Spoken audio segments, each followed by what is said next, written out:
नमस्कार दोस्तों, नमस्कार प्यारे बच्चों। मैं आरती कौशिक आज आपका फिर से एक बार अभिनंदन करती हूँ अपने यूट्यूब चैनल हिंदी व्याकरण बाय आरती कौशिक के साथ, जिस पर आपको मिलेंगे हिंदी के बारे में पूर्ण से पूर्ण जानकारी। बिल्कुल गहराई में जाकर मिलेगी आपको जानकारी।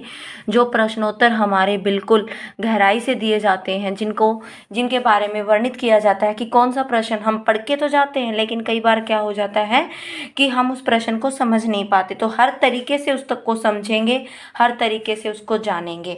तो चलिए आज हम अपना फिर से टॉपिक शुरू करते हैं। फिर से अपना विषय जो चर्चा में चल रहा था उसी को दोबारा से स्टार्ट करते हैं, शुरू करते हैं। तो हमारा टॉपिक चल रहा था सर्वनाम का।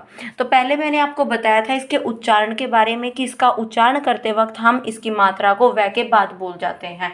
लेकिन मैंने आपको बताया भी था, फिर से एक बार पुनः बता रही हूँ कि इसका उच्चारण करते समय अगर मात्रा वर्ण के ऊपर लगी हुई तो वो वर्ण से पहले उच्चारित की जाएगी। तो देखिए, हमने पढ़ा था कि सर्वनाम शब्द क्या है, हमारे विकारी शब्द है। और हमने इसको किस विकारी शब्द के साथ जोड़ा था? अपने संज्ञा विकारी शब्द के साथ जोड़ा था।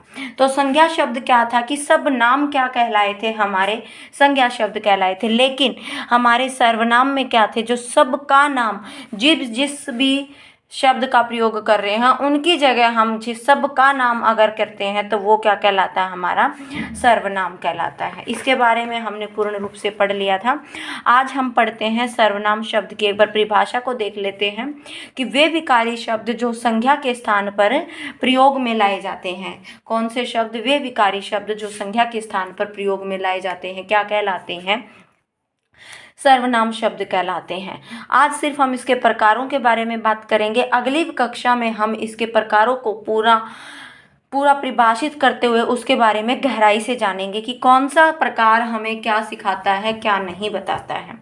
तो देखिए, अब हम पढ़ने जा रहे हैं इनके प्रकारों के बारे में। तो सबको पता होता है बच्चे कि कितने प्रकार होते हैं?